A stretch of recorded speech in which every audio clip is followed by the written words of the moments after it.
বাংলাদেশের সংখ্যালঘু হিন্দুদের উপর অত্যাচারের ভিডিও ভাইরাল হচ্ছে প্রায়। মন্দিরে লুটপাট থেকে শুরু করে বিগ্রহ ভাঙা, বিগ্রহের গয়না, প্রণামী বাক্স লুটের ভিডিও দেখা যাচ্ছে। যদিও সেই সব ভাইরাল ভিডিও সত্যতা যাচাই করেনি আজ তাক বাংলা। এর পাশাপাশি পাল্লা দিয়ে বাড়ছে বাংলাদেশি মৌলবাদীদের হিন্দু ও ভারত বিদ্বেষী মন্তব্য। যদিও সেই সব মৌলবাদীদের উস্কানিমূলক মন্তব্যের জন্য তাদের বিরুদ্ধে কোনো ব্যবস্থাই নিতে দেখা যায়নি সে দেশের অন্তর্বর্তী সরকারের প্রধান মোহাম্মদ ইউনূসকে। এবার বাংলাদেশের এক মৌলবীর জ্বালামুখী ভাষণ নিজের এক্স হ্যান্ডেলে শেয়ার করেছেন রাজ্যের বিরোধী দলনেতা শুভেন্দু অধিকারী। তিনি একটি ভিডিও পোস্ট করেছেন। সেই ভিডিওতে শোনা যাচ্ছে একজন মৌলবাদী বলছেন, কোনো হিন্দুকে বাংলাদেশে থাকতে দেওয়া হবে না। একবার ভাবুন, প্রকাশ্যে এই ধরনের উস্কানিমূলক মন্তব্য শুনে যদি উৎসাহিত হয়ে সে দেশের সাধারণ মানুষ কিছু ভালো মন্দ করে বসেন, সংখ্যালঘু হিন্দুদের উপর তার দায় কে নেবেন? যদিও এই ভাইরাল ভিডিও সত্যতা যাচাই করেনি আজ তাক বাংলা। যিনি এই ভাষণ দিচ্ছেন তিনি বাংলাদেশের মৌলবী জামাত এ ইসলামের নেতা মৌলবী ইমরান হোসেন সিরাজি। কি বলছেন তিনি, চলুন শুনে নি। ভারতের গুজরাট নয়, কথা বলেন, এটা কিন্তু ভারতের গুজরাট নয়, এটা কিন্তু সিকিম নয়, এটা কিন্তু কাশ্মীর নয়, এটা কিন্তু হায়দ্রাবাদ নয়, এটা 14 কোটি মুসলমানের জন্মভূমি, কিনা বলেন? এটা 56,000 বর্গ মাইলের 14 কোটি মুসলমানের জন্মভূমি।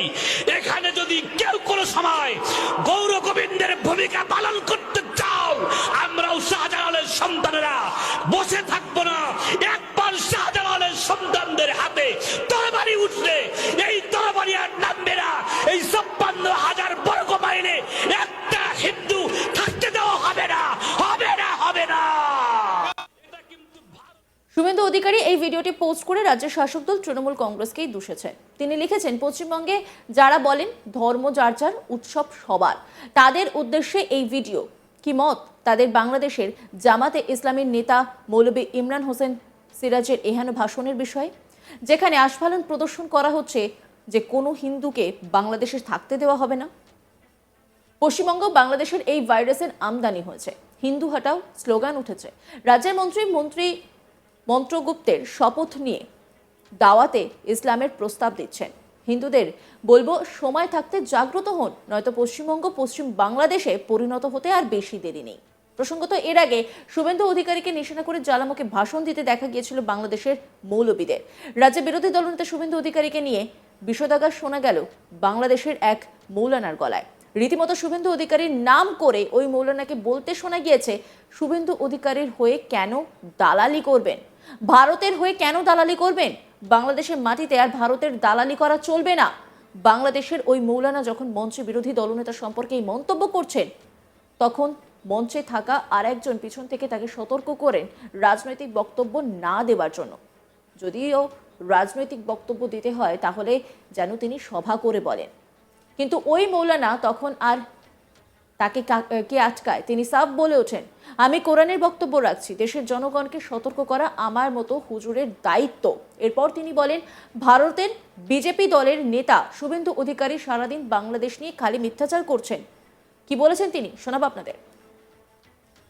রাজনীতি মানে কি? রাজনীতির কি বোঝেন আপনি? সত্য কথা বলে রাজনীতি হয় কি? সত্য কথা সব জায়গায় বলা যায় না, মানে না উনি বলতেছে সব জায়গায় বলা যায় না। কে রে, সত্য কথা বললে সমস্যা আছে। স্বৈরাচারের কথা বললে যাদের চুলকনি ওঠে মনে করবেন স্বৈরাচারের দোষর। এ কথা কন না কে? গত 16 বছর আমরা কথা বলতে পারিনি, এখন মাহফিলে বাধা দিলে পিঠের চামড়া থাকবে না। এত হক কথা বললে এত চুলকনি ওঠে কেন? আপনার নেত্রী চরিত্র যদি কোরআনের সাথে মিলে যায় বাদ দেব। কথা কি কোরআন ছাড়া হচ্ছে? আবু জেল রসুলের 3 বছর বন্দী করে থুয়েছে, হাসিনা আলেমদের বন্দী করছে। এটা রাজনীতি মনে হয় কেন আপনার? কলজার জলে চুলকনি ওঠে কি? জনসভা কোনটা? কোরআনের বক্তব্য হচ্ছে এটা। আপনি সূরা ফাতিহা পড়তে পারেন? মৌলানা মানুষ তাহলে এই বক্তব্য দিচ্ছেন কেন আপনি? আপনি এই কথা কেন বলতেছেন? আপনি কোরআনের কথা জনসম্মুখে বলা লাগবে মানে? কোরআনের কথা জনসম্মুখে বলতে হবে কেন? আমি তো কোরআনের আয়াত দিয়ে বলতেছি। সূরা আনফাল খোলেন, 30 নম্বর আয়াত দেখেন আপনি। আবু জেল যা করেছে আবার দেশের স্বৈরাচাররাও তাই করছে। তাই এটাকে আমি বলতে পারবো না। তো তাহলে বাদ দেন, এই ওয়াজ করে কি হবে? বাদ দেন। পশ্চিমবঙ্গের যিনি বিজেপি দলের নেতা শুভেন্দু অধিকারী, কি অধিকারী, ওর কথাবার্তা শুনে মনে হয় ওবায়দুল কাদেরের দায়িত্বকে বুঝে দেওয়া হয়েছে।